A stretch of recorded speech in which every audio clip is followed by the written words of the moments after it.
live, laugh. Howdy, everybody.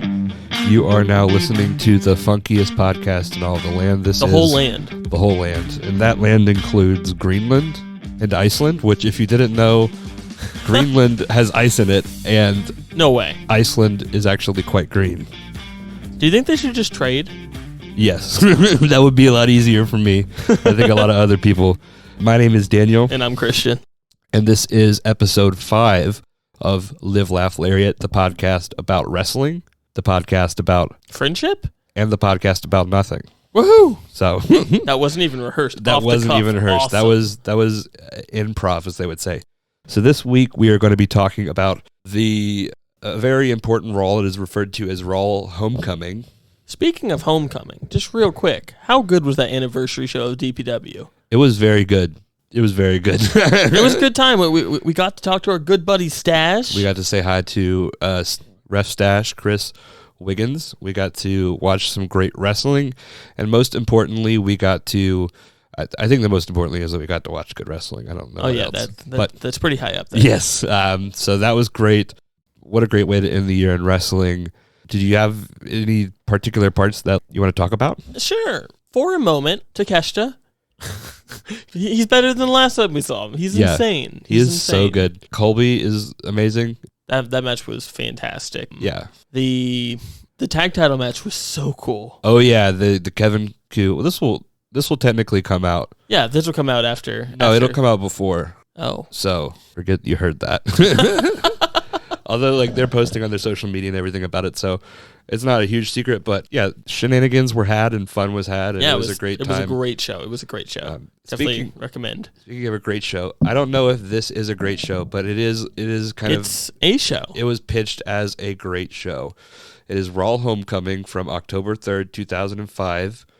And it is Raw's return from Spike TV to USA Network, and it is the first 3-hour Raw. Yeah, of this modern era, because there was sparingly during Raw's War, 3-hour Raws did exist when they were going head-to-head with a 3-hour WCW. That is true. But this is the modern era first 3-hour Raw, which is what we know today. Yeah, and I don't think that, after this, they went back to 2 hours for a while, but this is the first 3-hour, yes. So it's the first time they're back on USA in 5 years. They were on Spike for 5 years, which is crazy, because what happens 2 or 3 years later on Spike, it may have even been right after. I don't know the exact numbers on that. Yeah. But TNA ends up on Spike. Yeah, Spike loves wrestling, and I think it's Destination America or Paramount, or it's no longer Spike. But do you remember the show Mansers? No. There's a show called Mansers, which was kind of, I don't even know how to describe it. It was it good? It was like MythBusters, but for alpha males. This sounds like I think that belongs on Spike. That's a Spike show. There was a show called Average Joe, where they brought in athletes to compete against professional athletes, and which one of them is the Average Joe? Well, the people that they bring in, I think Donovan McNabb was in one, Terrell Owens. So they had a lot of programming on Spike, and up until this point, WWE Raw was one of them, and now it's back on USA. So here's kind of the background of that. Mm-hmm. In 2000, Viacom paid, the number is $12.6 million to have the rights to SmackDown. Which included at the time Raw is War. So that's 12.6. But that was right after WWE actually sued the US network over right of refusal, which loosely translates to USA had too many rights in regards to WWE content. They had more than just the TV show, so they sued them over it. Was successful, and then Viacom bought the rights for $12.6 million. And then 5 years later, their deal with Spike runs out, and USA is, I guess, everyone's good with each other again. Yeah, they're a big happy family, reunited, and that's kind of where this homecoming starts. There's a 5-minute rundown, a history of Raw, but after that we hear this, and I'm going to play this sound for you, and I want you to tell me what you think of, or what comes to mind when you hear this sound. Okay, let's do it. Ready? Yes, sir, we promised you a great main event here tonight. The Giant. WrestleMania. This is my childhood. Yes, right? Yeah, this is the... It starts off with like the really old, like black and white wrestling footage. Yeah, and they're like wrestling around and like... And it kind of transforms, and then it's like, then, now, forever. This episode, it didn't have that catchphrase, but I remember that being used at some point. Yeah, because like during the ba, ba, ba, like it's during that bit. But anytime I hear that, it takes me back to like being like a kid watching wrestling. So I wanted to share that and get your reaction because that's awesome. Very iconic, very nostalgic. And awesome. All right, so we hear that sound. The Raw opens, and then we have Mick Foley walking to the ring. He is introducing. He's entering the ring. He's introducing Roddy Piper. Piper comes out, and they do the Piper's Pit, and it is fine. Piper is talking about how Mick Foley is this crazy guy, and he just read his book, and he wasn't able to sleep with the lights on for 3 weeks. Did you catch that? It's like classic, like WWE. It's Piper. Yeah. This isn't the point of this segment, so it doesn't really matter like what they're talking about, honestly, for them. So it's just kind of banter. And then all of a sudden, Randy Orton comes out, interrupts it, and he's wearing a polo that is like too tight. Yeah, he doesn't really look good at it. Yeah, he just looks awkward. And then his dad's behind him, and he's wearing Bob Orton's wearing a neck brace. And so he comes in, and we've got a clip I'll play for you of how this goes. Okay. Mick, don't worry, man. Don't worry. It's all good, man. I am not here to talk to you. I have nothing to say to you. So I want to talk to that man, Roddy Piper. You look great, kid. Shut your mouth. Ooh. One more word on you and I will drop you. Randall Keith. Watch your tone. If it wasn't for my father, you'd be nothing. If it wasn't for my father, there'd be no Piper's Pit. Okay. I don't know enough to fact check that, When I was a kid, I used to have to watch my dad come home from being on the road, all black and blue. Good promo. bruised up, hurt, in pain, arm in a cast. What did he get out of it? Pain, suffering. What did you get out of it? MTV spots, movies, main event at WrestleMania. You know what? It makes me sick. A lot of boos. Everybody and you're hated lucky him. that my father has more class than I do. And fortunately enough for him, I was raised the right way, and I grew up to be a legend killer. Oh, this is that era. Okay. Yeah, so I think this leads up. They talk a little bit about how he has like a match coming up. Is it with Undertaker or something? Yeah, this is around that time. Like, yeah. They feuded for like 6 months in 05, so yeah. That's about right. So something about this that's kind of weird is he like kind of just takes his shirt off. I don't get why that in wrestling is like it's about to go down. Yeah, it's about to go. The shirt is off. Like, I mean business. Like, yeah, you hit an RKO on this person. We know you mean business, Randall. Like, keep your shirt on, dude. The one thing that's worse than that to me is when a guy's like takes off his jacket, he's rolling up his sleeves, which is such the thing nowadays. Yeah. But like, it's so dumb. It's like. Or you could just swing on him. It's okay. You don't have to let him know. You're like, it's going down now. Like, that's very dumb. It's very dumb. But yeah. So something that's kind of cool here is it's in Dallas, Texas. Texas. It's 14,857 in attendance. Which they'll say is 16,000. It's throughout the episode. It's more than the building holds. Yeah. And viewership-wise, and this is just kind of tell you where the business was at this point, is 4.4 million. That's good. It's about double that Watch Raw now. Yeah. So that kind of gives you a... But I mean, someday we'll have a long discussion about TV ratings and wrestling and how it's not fair to judge today's ratings by 10 years, 20 years ago. It's like inflation kind of, but the opposite, right? Yeah, it's because of all this streaming services that content is so actively available that people don't do cable. Like, and that's okay. You don't need cable. This era, so this is when I was watching wrestling to begin with. I wasn't watching Raw because, funny enough, we didn't have cable. So SmackDown was the one you could watch with the old antenna. But this is the time that I was watching wrestling. Like, this is I would say, the glory days for me as being a wrestling fan. That's very cool. Yeah. And so the segment kind of ends with him taking his shirt off and leaving. And then we get a look back at Shawn Michaels and his feud with Kurt Angle. Awesome Mania match. Yeah. That match They show clips from that. They also show Shawn's win at Vengeance. And just as kind of a preview, because tonight they're going to have a 30-minute Iron Man match. Isn't this Angle's only third or fourth year in wrestling? Yeah, I think it's pretty early, but he is very good. I mean, he was very good out the gate. Probably the most. They say he had an understanding of it faster than anyone in the history of the business, and because his style is crazy because he can do all the wrestling things, things that's obviously he can do. But his moonsault is probably one of the prettiest moonsaults. Yeah, he's a very talented man. Promo, funny, he can kind of do it all. So, yeah, they're teasing that match that's coming up later. And then we're joined with a rant from Teddy Long. And so what we didn't mention is Randy Orton's on SmackDown at this time. So it's kind of like an invasion angle, I guess, a little bit. Well, because it's when there is a brand split. So, when you see the other guy, it's this is... And Raw's hosting. They're being very cordial and hosting Raw and letting SmackDown be part of it. Yeah. But at the same time, it's it's a segment of the time. Yeah, which I like because now it's just kind of everything is one thing, and this way it felt like each show is special. Yeah, because you had a champion on each show. The champion, there was different storylines, and if you missed SmackDown, you missed something. Yeah. So because of that, Eric Bischoff is going to have a few words with Teddy Long. Teddy Long, GOAT status as far as my childhood goes. But I'm going to play this for you real quick. You ask me what's up. The hell are you trying to do, huh? What are you talking about? What I'm talking about? What, are you trying to steal my thunder with your SmackDown superstars? Is that what this is all about? What the hell's the deal with the Ortons, huh? Now let me say something. They're not even scheduled to be here. You need to get that bass out your voice. Now I don't know anything about the Ortons being here. You know what? I don't want to hear your crap, Teddy Long. I had nothing to do with it, Eric. Who else do you have waiting out there, huh? Who else is out there waiting to ruin my debut on the USA Network, my homecoming, huh?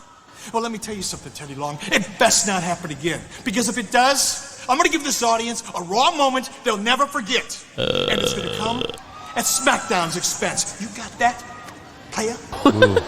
A raw moment. A raw moment. So that promo did happen. We do get that from Teddy Long, Eric Bischoff beef. And we are going to take a quick break for one of our ad sponsors. WWE, the huge electronic WWE Real Sounds Arena. Now bigger battles. Climb the Tron. Fight above the ring. Grab the grappling hook. He's leaving the ring. The ring really talks. He'll feel that in the morning. Also, new 14-inch WWE Ring Giant figures. Battle on a bigger scale. And WWE TV games. Look it, play it. All your favorite wrestlers inside one controller. WWE Real Sounds Arena. All right, we hope you guys enjoyed that ad.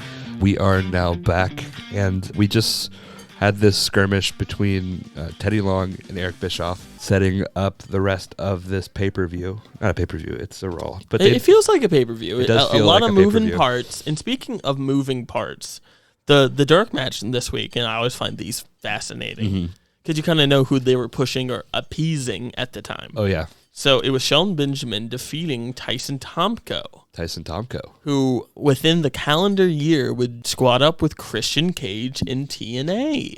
Nice. Which would be on Spike. Would be on Spike. It's full circle. Yeah, it's kind of crazy, the actual timeline of that. Yeah. And then Spike has TNA. And you know what else TNA has? What? They have Kurt Angle. Oh, they do have Kurt Angle. And what we now have... not very long. No, because we have a Kurt Angle match with Shawn Michaels that is an Iron Man match. And when I saw this match, the Raw stage, this is the first time I think that we kind of get to see somebody enter a proper entrance through the stage. And that Raw stage for me is iconic. I think it is in the new 2K game. It's in there, but it's one of the weird bonus ones you have to unlock. But that is awesome for me. So Kurt Angle comes out first, wearing an American by birth, angry by choice shirt. And my thought when I saw that is it seems like one of those ads that are, I don't know about your dad, but my dad would see on his Facebook, Like, yeah, I'm American by birth, but I'm angry by choice. So Kurt Angle comes out, and then Shawn Michaels comes out. That is how entrances work. Yeah, typically. Shawn Michaels' entrances are always really cool. He's always jumping around. He's and got doing the his like thing. cool, always cool gear.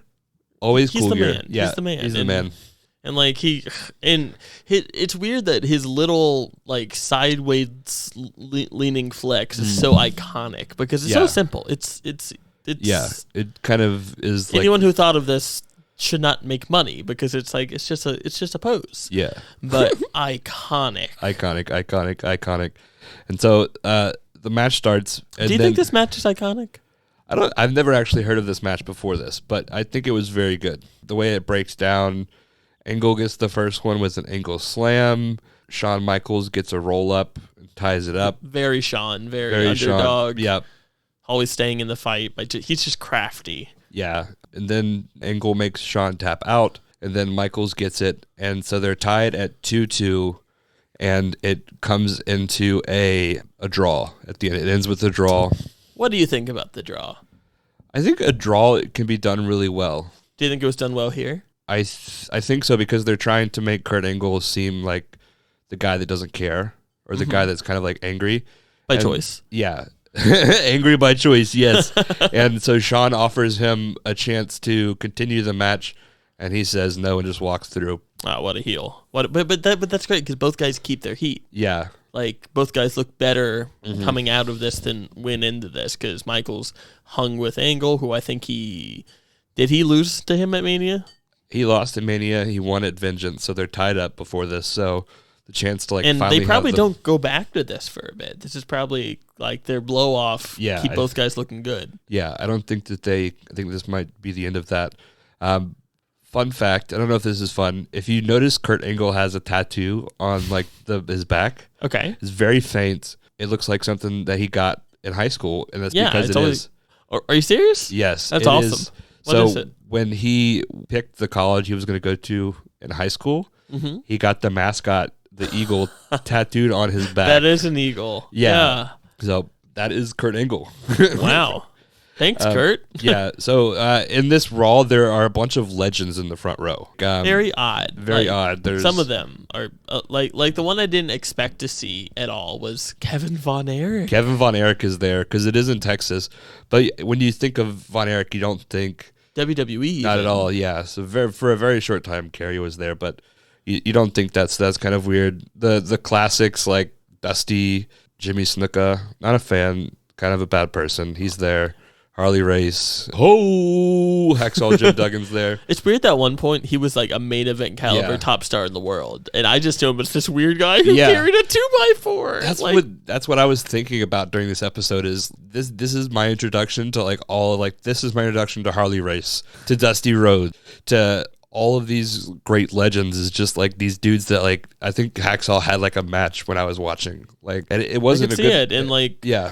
And that's the crazy thing that happens all over WWE is like these legends after they retire are presented as such shticks, such jokes of their character that you would never know based on how Dusty was presented from 2005 onward. That this guy was a world champion. This guy was one of the top stars of the business. This guy was Ric Flair's contemporary. Like this was the guy. Yeah, and but in WWE like Vince, I think hated Dusty a little bit. Had him dress up in polka dots, like had him do all this stuff because Dusty ran WCW for a bit, and I think he hated him for it. Yeah, he holds a grudge. That Vince McMahon, he sure does. But yeah, that was one of the things that just was kind of weird to me. Is it's the homecoming for all, so they just had like all of the legends up there, and we'll hear more about the legends later. And speaking of people who think they're legends. Next coming up was ATM Eric Bischoff once again, and we have a little clip about that. So he's talking to Vince McMahon, and we'll just let the clip explain itself. Enjoy. What'd you call me? I called you Vince. And you know what? I'm going to say it right to your face because I just don't care anymore. You know, it's pretty obvious. The only reason you hired me as a general manager of Raw is so you can embarrass me on a daily basis. Is that what this is all about, Vince? Huh?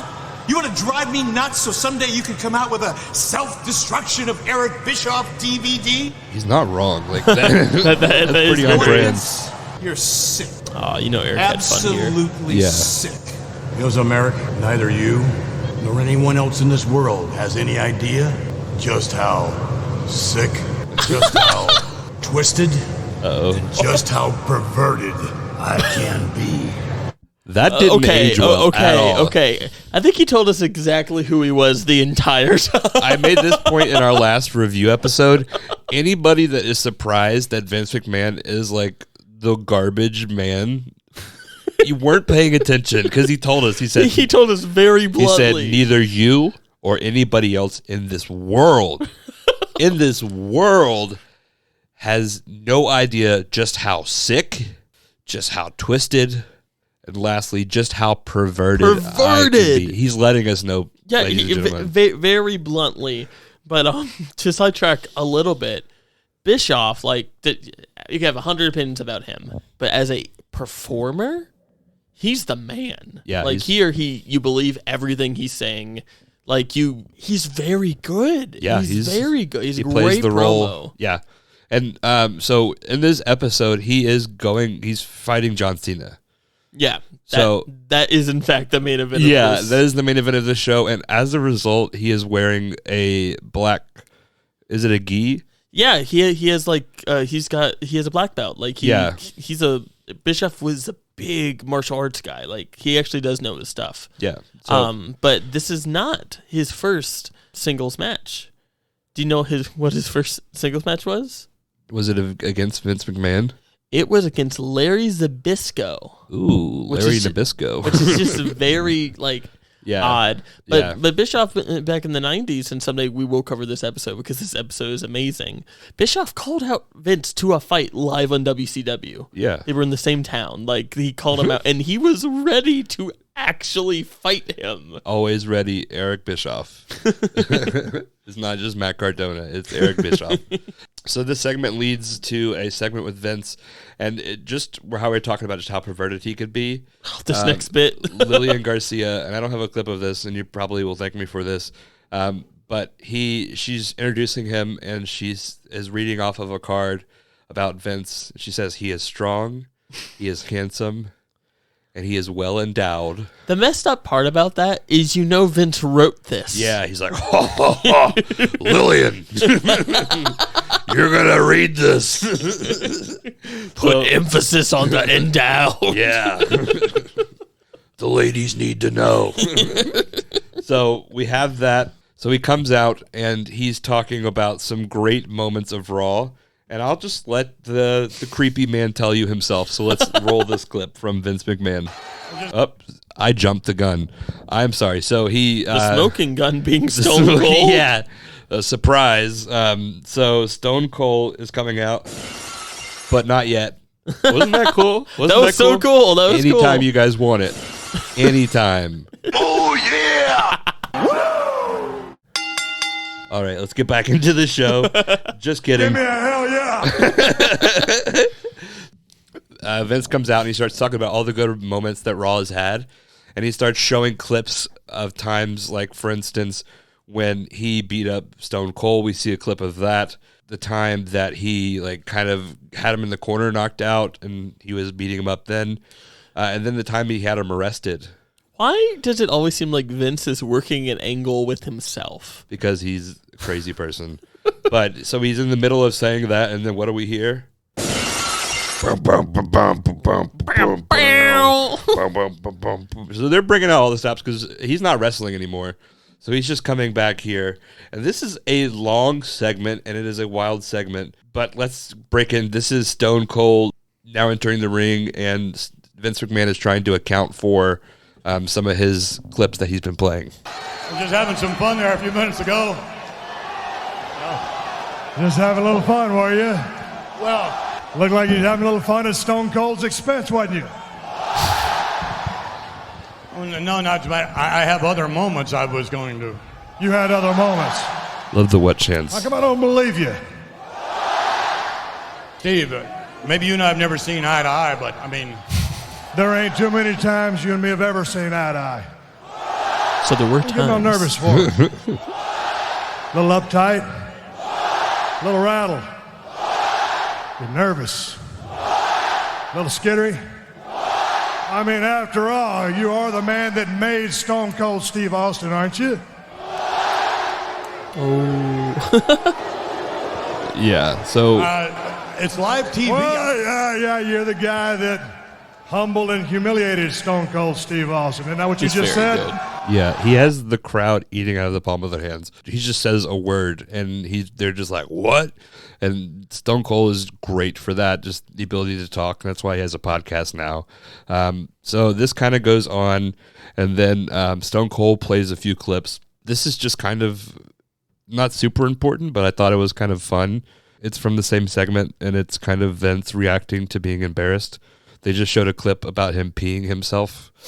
So kind of a stark contrast from him at the beginning to the end. My underpants, and then they almost saw my privates.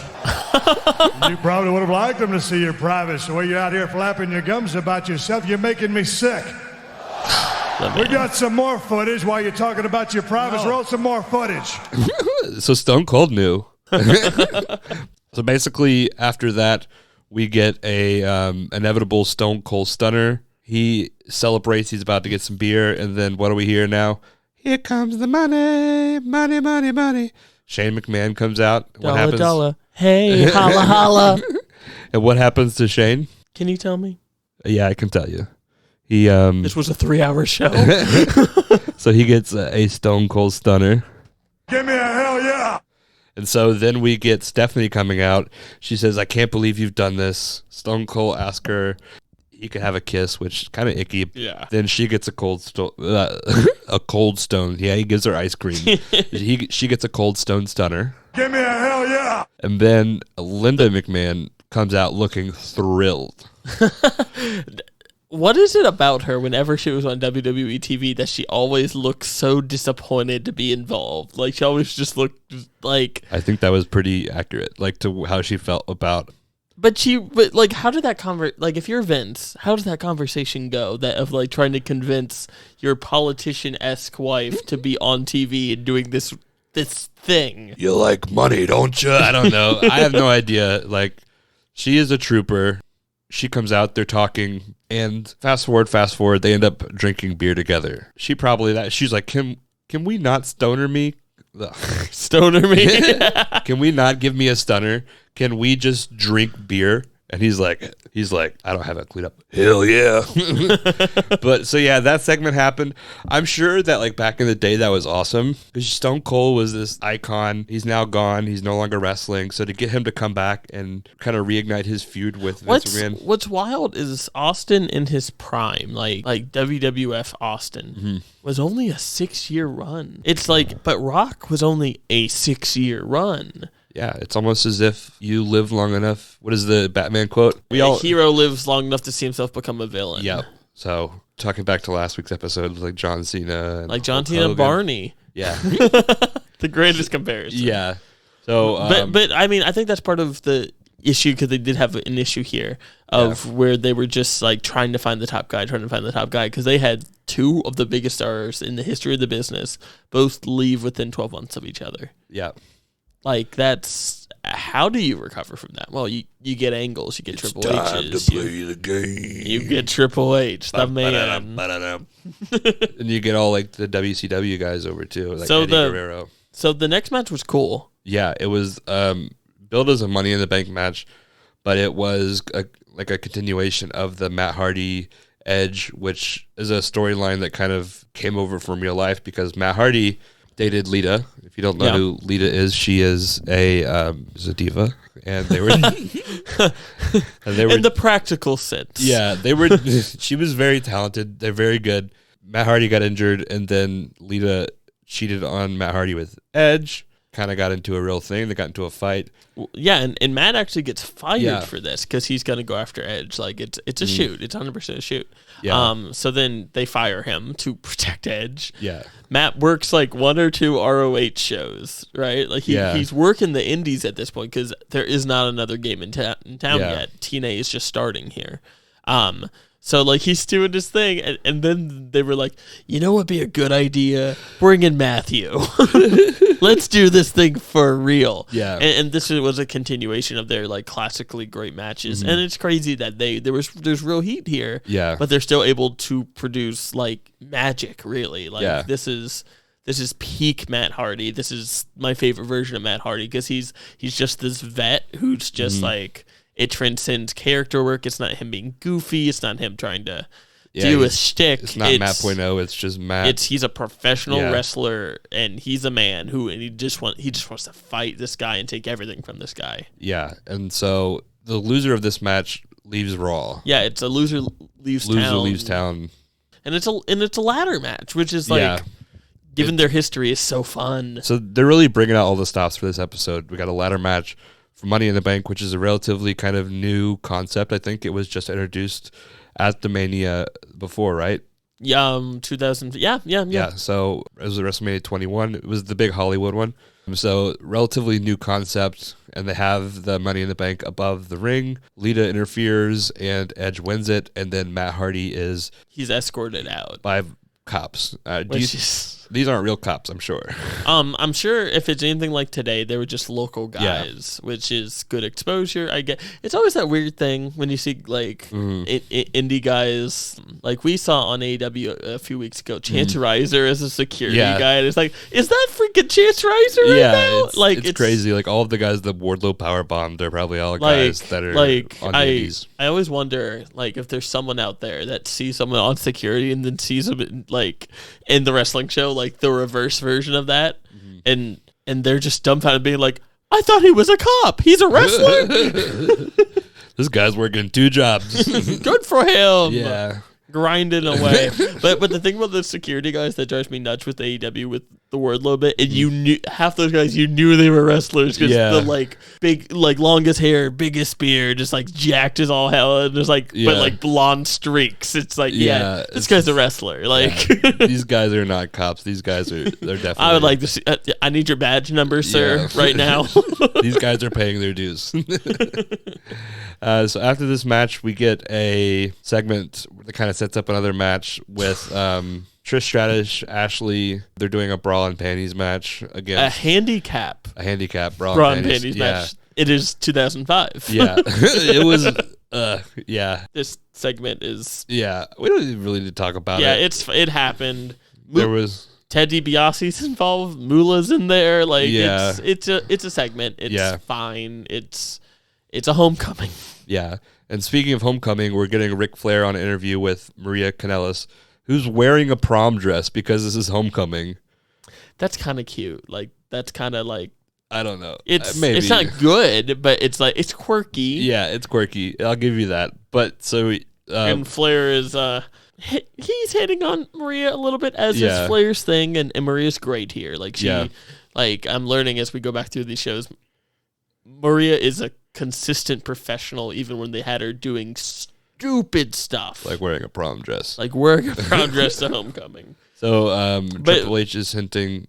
Go ahead. But then Flair goes on to praise Triple H because this is the return of Flair. This is kind of the return of Evolution to a certain extent. Like it's as much of a homecoming for them as it is the show. Yeah, and Triple H is coming back from an injury too, so this is like his first appearance coming back from that break. I feel like a lot of that time Triple H was like recovering from injury and making comebacks. That's kind of his thing. Well, I mean, when you put the company on a guy's shoulders that so much, you're gonna tear a quad. Yeah, like that's you can't handle that weight. Like he's the man and was able to have these great reigns. At the time, he was a great heel. Everyone hated him because he's Triple H. How can you not hate this guy? I hated him as a kid. I hated Triple H. Was not a fan. But, like, his character, like, and I don't think it gets enough credit because Triple H is a territory character. Like, through and through, he's Flair. He's Harley Race. He's these guys who just... A legend, kind of. Like, and can just be the heel, be the guy you want to see lose. But like, damn it, he's always winning. He's always cheating. He's always finding a way to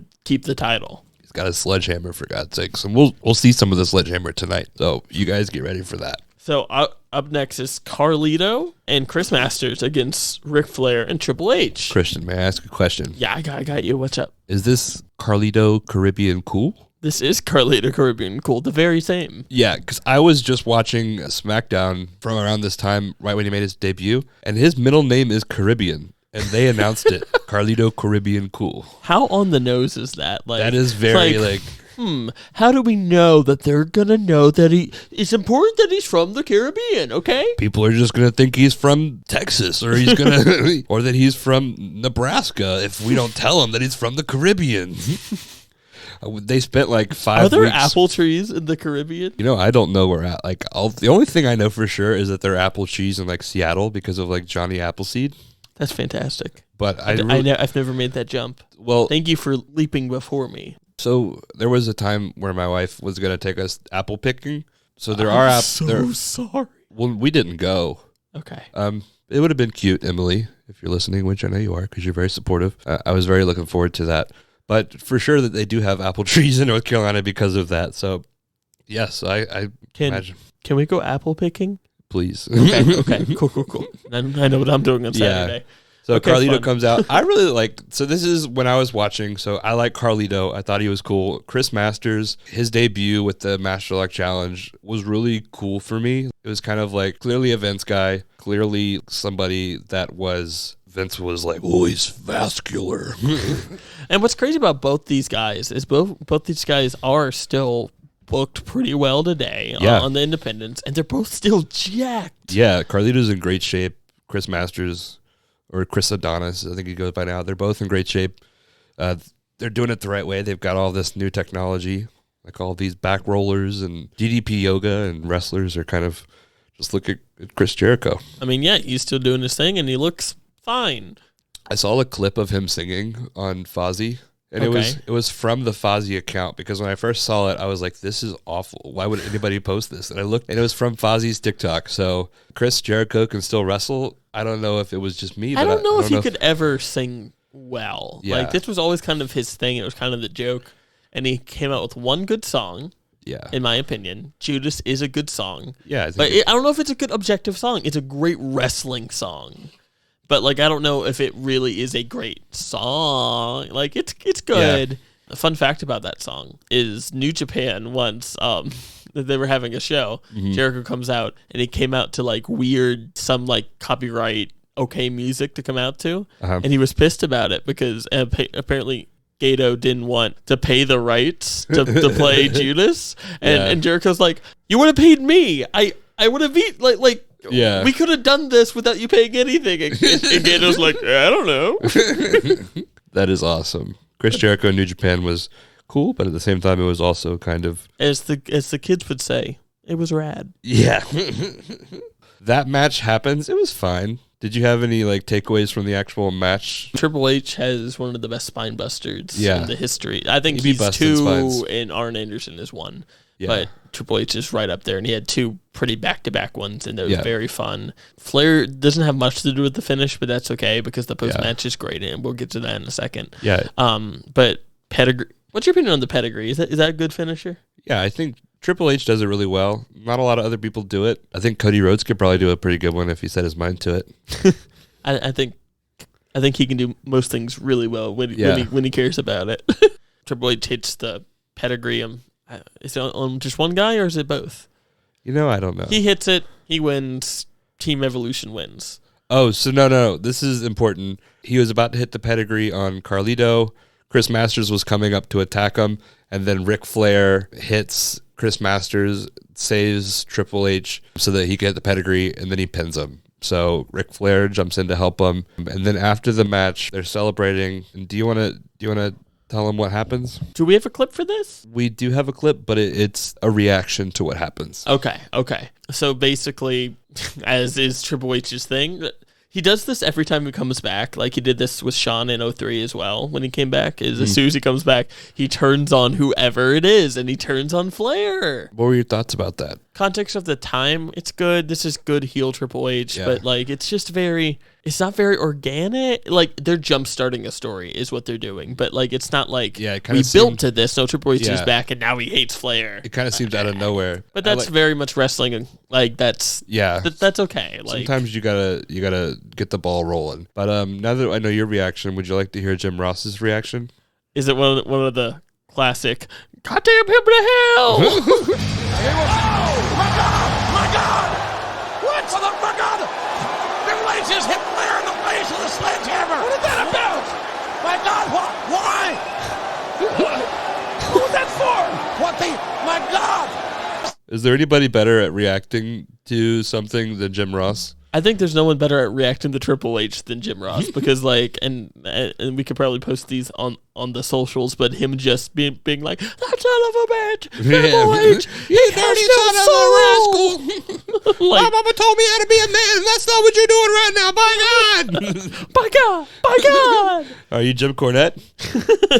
Only sometimes, only on the weekends. Yeah, and he just keeps on beating on a very bloody Flair, and he takes him all across the arena, and then he throws him in a limousine in true wrestling fashion. And so, like, he's bleeding and everything, so there's, like, blood on the limousine, and he's like, get in the limousine, and then he slams the window of the limousine as it drives away.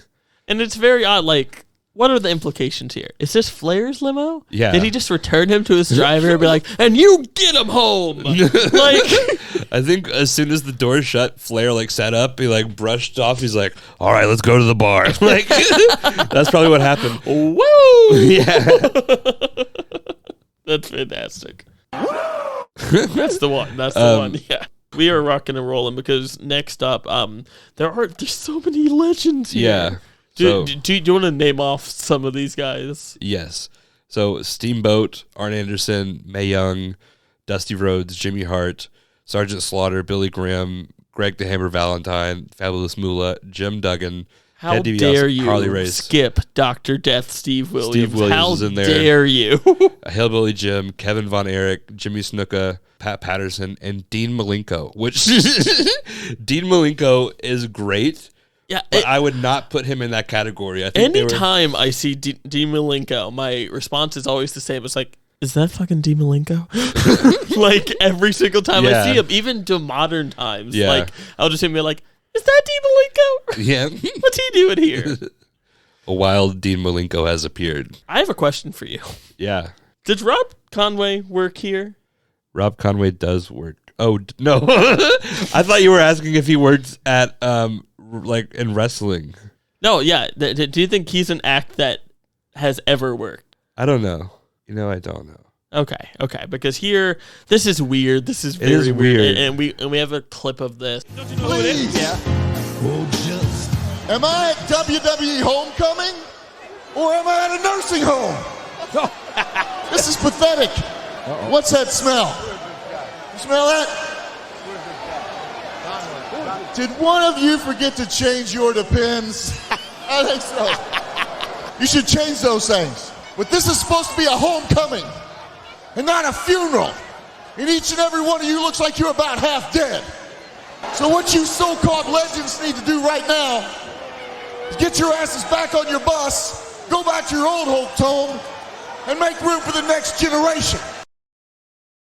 Yeah, it's I don't understand how anyone ever liking him. Like, the personality is not great. And then he just gets his ass beat. Yeah, he's like everyone. It's just that classic, like, a guy hits him, he falls into another guy who hits him, and he's selling his butt off. He's doing the best he can here, but, like, the writing is not very good here, and he is very okay. He's very okay. So they kind of do the thing, and then at the very end, Kevin Von Erich hits him with the claw, which is very cool. In Texas, that's So today I did a little bit of research because I saw Kevin Von Erich's claw, and I was like, this looks dumb. And I was like, well, he's not wrestling anymore. It's 2005. Maybe it's just because of his age. No, the claw was always like that. Yeah, it was so dumb. Like, I get it, like, suspension of disbelief, but, like, there's no way that you're going to tell me that, like, one of, like, the most dominant families in wrestling, like, all they did was just, like, palm somebody's face like a basketball. But it's the idea that their hand is kind of, like, in their mouth. It's the mandible claw without the sock. But no, it's just like this. Oh, it's like, I mean, ever tried to squeeze someone's head? Like, I'm going to try to squeeze my head right now. Okay. And we'll take off my glasses. Yeah. Does that hurt? No. I feel like you're protecting yourself. Come here. Come here, I'll show you. I don't think, like, and albeit I'm not a professional wrestler, I have decent sized hands, but their hands could be bigger. But, like, that seems dumb to me, and I don't think that works. But what do I know? I didn't grow up watching that, so I'm coming from an So can outsider's someone perspective. from like Texas or that knows the Von Erichs well explain to us the and we can put this up on Twitter as well. Yeah. But explain the claw to What is us because it's the manual claw makes more sense. Mr. Sacco in there and they're kind of choking the guy, but like this is like I don't know. It's just like palming a basketball. I don't know. So that happens. This is a weird show because like For a 3-hour Raw, this is like a 6-match show. you could tell that they didn't know what to do. Yeah, that a lot of this just seems like last minute. I'm sure it's a classic last minute Raw. Yeah. Yeah, probably some last morning rewrites too. Next up, we've got the match we alluded to earlier, Bra and Panties handicap match. Wild concept. This happens. It was not easy to watch. No. Do you ever feel uncomfortable about I this do. era with women wrestling? Because it's Yeah. just so, from a 2022 lens, it's like I struggle with it. Yeah.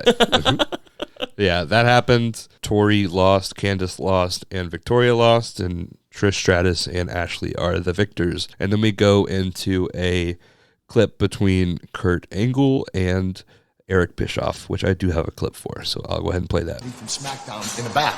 And I saw what the Ortons did earlier tonight. Aren't you at all concerned about what SmackDown could do to Raw tonight? Think about that. Not at all. Not at all. See, as far as our SmackDown problem is concerned, I got a plan. And speaking of plans, I've got a great plan for my match with John Cena tonight. Yeah, what do you got? See, I don't know if you've noticed or not, but Vince McMahon has left the building. Yeah? Which means I'm in charge. Okay, I know where you're going. And I'm going to make my match with Cena a no disqualification match. And Kurt, That's beautiful. it would be an honor, an absolute honor to have you come down to the ring with me, to be in my corner. You see, I just want to be the WWE champion for one night. Just one night. One night, huh? After that, I'd be happy to name a new WWE champion, someone that I can respect, someone that the fans can look up to, someone with Olympic gold medal qualifications. So what do you say, Kurt? Can I count on you? Eric, you're damn right you can count on me. Yeah, we got more shenanigans. That was interesting. I mean, Bischoff is good. This is good character work. He's stacking the deck against Cena, and Cena, who's superhero Barney now. He's also kind of like Eric Bischoff in this scenario. It's like, Mom and Dad aren't home and I'm in charge, so you're going to clean my room, which my brother has done before. Actually, one time my brother had one of his friends call the house with like a voice changer, pretend to be the police. He told them, if you don't clean your brother's room right now, you're going to go to jail. I don't think I was older than 5. That's crazy, So, dude. yeah. That's crazy. Very much older brother, Mom and Dad aren't home. This is my house now kind of vibes from this. And then after this... So this next thing, the entrances for 6 guys, it has to take 15 minutes. Yeah, it's a lot of hand sitting. And lots of guys are in this match. We have Mysterio, Batista, Benoit against Christian, who is not yet in TNA, but within like a year he's there. Eddie and JBL. Weird to see Eddie and JBL on the same team. Yeah. But it's really not that weird because this match doesn't even happen. Yeah. This would be Rey Mysterio's first ever match on Raw, which in itself is crazy that it would take this long. But this match doesn't even happen. Yeah, and if you're wondering why, let's take a listen. Hold it right now. Wait a minute, Stop right now. Eric Bischoff.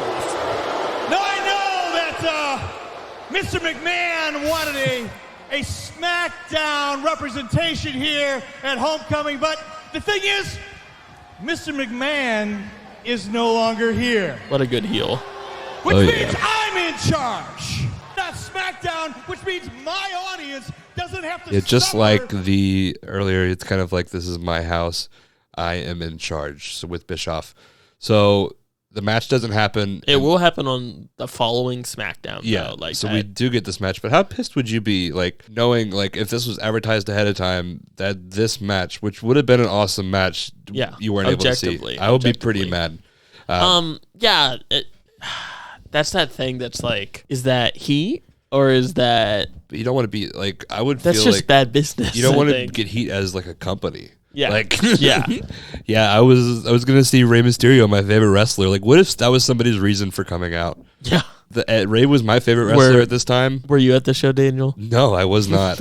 I've only been to the airport in Texas. So, so yeah, this happens. in my notes were here was like, how pissed would you be if you like thought you were seeing this match and it turned out to be a joke? Yeah, I would. I'd be mad, but I would. But like, how they would get me is I would watch SmackDown. Yeah. This would make me be like, I think I'll give it a shot, and then I'll probably be hooked when I watch this match on SmackDown.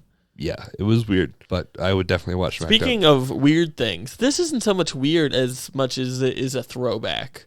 But the following segment was Hulk Hogan and Mean Gene Okerlund, which is just like, that's the classic. Yeah. That's Gene. That's just, you love to see it. And Hogan's one of those guys that like we know is a bad person, but like looking back on hindsight, kind of like Shawn Michaels, where like like how they were as like a behind the scenes kind of guy. I don't want to see Hulk Hogan, especially not here in like 2005. I think Hogan's good here. I get frustrated by him 4 years later when he's wrestling in TNA, and he's wrestling Flair, he's wrestling Sting. Like it's very odd here because this is and.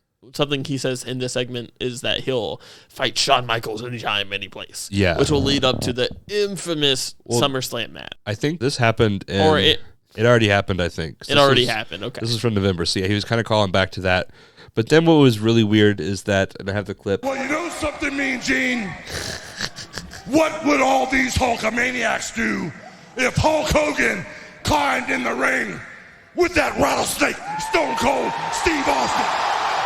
So they're teasing this, and then nothing happens. And they did this earlier in the night. And this is even a callback to when the NWO comes to the WWE. That year, what it was supposed to be was when Hogan ends up facing Rock. Mm-hmm. It was supposed to be Hogan and in Austin. Yeah. Austin ends up working with Razor Ramon instead, or Scott Hall instead. But yeah, that's just kind of, it's a callback to that. And would that have been a great match? Yes, it would have been a great match. But but it's, I don't think in 2005. I don't think that they will, like, clearly, I don't know, maybe something changed, but they probably didn't have any intention of this ever happening. I don't think, but this is one of those Hogan things. I'm like, I don't think he was maybe given bullet points, but I don't think included as like, and plug a match with Stone Cold. Yeah. Like, I think this is just him going in the business for himself a little bit and being like, trying to get people talking so that they'll ask him. Yeah, I can see that. Now that you say that, I can see that. But they also, at the beginning of the show, they tease a Ric Flair, or not Ric Flair, but Mick Foley having another match, which I don't know if he did or how recently or like how like soon after it was, but it just seems like they're just like trying to get people like hooked in by just like kind of throwing whatever they can have. And it's their first show back on USA, so they're throwing as much at the wall. Like they're doing that pasta thing, right? Yeah. You don't know if it's ready. You don't know what's going to stick, so you just keep on throwing and throwing and throwing it. But I mean, this is kind of a good example of doing too much. Like this is, we're going to throw everything out there and hope that we can get people to watch to watch the show. Yeah. And to a certain degree that does absolutely work because of that TV rating that they score and the 14,000 people in attendance. So like it works to a certain degree, and they maintain the following week. They're still in the 3.7, 3.8, 3.9. Like they retain a lot of the audience, but at the same time that doesn't I agree with less is more, not more is more is more is more. For sure. And this is kind of something I was just thinking about. Do you think that in 2012 TNA, that this is kind of what Eric Bischoff was trying to do, was recreate this kind of show, like the Homecoming show? To a certain degree, yes, but they were at that point, they were going head to head with Raw. Like no one had done that since WCW, and I would love that. Like that's a show that we will cover in the future because it's a fun. Eric is a we're on a first name basis. Yeah, Christian, Eric, or buds. They get to those Christmas cards. but like that's very. He thrives off this kind of television. Yeah. Like this hectic, like, we don't know what's going to happen. And speaking of not knowing what's going to happen, the main event is for I think it's the WWE title. Yeah, it is the spinner belt. Which is John Cena against Big Money, Eazy-E, Eric B. Yeah, it is a match that happened. And of course, Kurt Angle is there with him. I don't know if I was like hearing this right, but did you hear any Cena sucks chants? Yes. I was surprised that there were Cena sucks chants that early on. I would have thought that it was kind of something that happened. I think that's fair to assume because it's just very odd because like here, I thought he was like kind of over here. Yeah. But I mean, when you're competing with the Eric Bischoff. I mean, you're gonna get a low heat. They don't want to see him lose. You kidding me? That's the real Superman we should be protecting in the ring. But I mean, hot takes. Bischoff takes over early. It's a short match. Like he gets good stuff in. He's hitting the crap out of Cena because Eric doesn't know how to work. And Cena's taking it, then closes out with a attitude adjustment really early, but he called Kier. It's the FU. It's a FU, okay? The attitude adjustment, what are you, like 12? It's the FU. Just so we're clear. And that stands for? What does it stand for? Ferguson Underlay. Yep.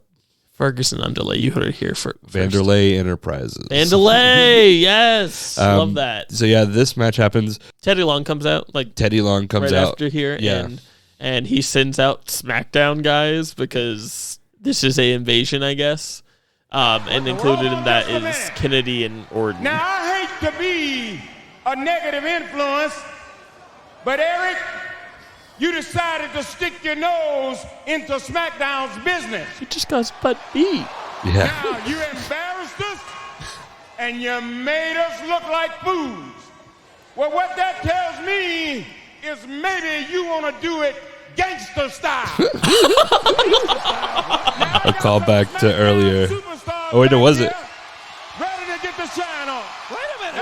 Yeah. I love Teddy Long. Teddy Long was like... Holla, holla. He was the GM when I first started watching, and he would always come out and make the tag team matches, and he was just like wearing his suits that were like, looks like he like were made for the Big Show. Like, yeah, they were always too big on long. him. Yeah, but he so my introduction to Teddy Long again is from SmackDown vs. Raw 2008's career mode, where he would, if you were like a heel in the game, he would do that stuff. You would get these voicemails from him, and it'd be like, I saw what you did today, which means next week you're going one-on-one with The Undertaker. And that was my introduction to The Undertaker. Yeah. It's just like, oh, that's Teddy Long's boy. Like that's his, like I thought he was like his hired hit guy or something. But Teddy's cool great storyline. here. Yeah. But it's a little odd. Eric just got his butt beat, and it's like, and now here's the SmackDown roster to beat this man down. Yeah. And that's how the show ends. It was kind of a wonky, weird show. Like, it didn't feel like it had, or at least for me, it didn't feel like it had a cohesive unit. It just kind of felt... It was a show that happened, and it's wild that this went 3 hours. Yeah. Because you could tell Raw nowadays feels like 3 hours. Yeah, they understand the pacing. They understand what they're doing. And I don't think that they fully knew what to do at 3 hours yet. But yeah, they had all this talent, but, like, how do you have all this talent and not use, like... Yeah. That fact that a bra and panties handicap match happens, but that 6-man match doesn't happen. Like, that's wild to me. But that just kind of shows where the business was at that point, or where Vince's booking mind was.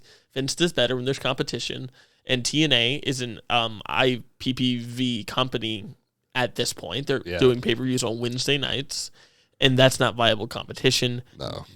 New Japan, I mean...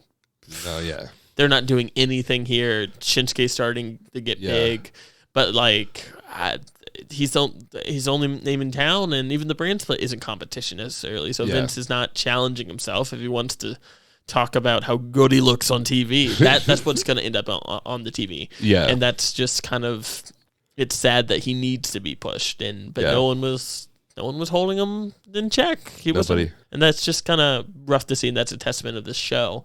But I mean, overall, entertaining. Like, I love Eric Bischoff here. Like, for someone who wasn't a wrestler, great character, and he kind of carries the show a little bit, which is definitely fun. the storyline throughout it was great with Eric Bischoff. They built it up well throughout the show. I would love to have seen more Cena here. Yeah. Like, reacting to that they're going to get Angle. And, like, I would love a promo from him here being like, it doesn't matter how many people he throws at me because I'm John Cena. And seems like might just be how AEW has kind of, like, spoiled us. And even, like, WWE, but, like, the biggest match of the night usually goes on last. And I felt like the Kurt Angle, Shawn Michaels would have been a cool way. Yeah.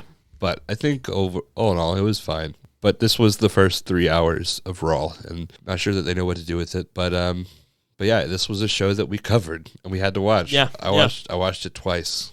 It's commitment. That's it's dedication. I'm proud of you. I'm proud of you for that. Yeah. So this is this week's Raw episode that we covered. Let us know if there's a show that you want us to cover, like a specific pay-per-view. We'll happily take a look at it. You can message, like, comment on Instagram, anything like that. Yeah. Check us out on TikTok, on Instagram, on Twitter.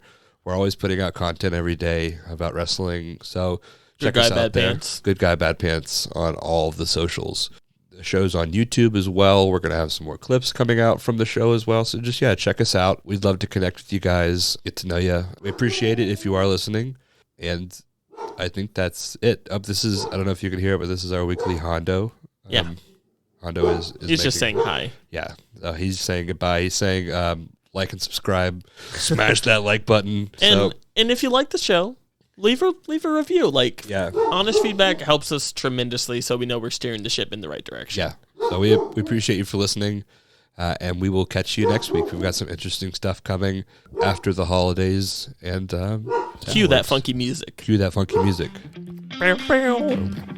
right, thanks, guys.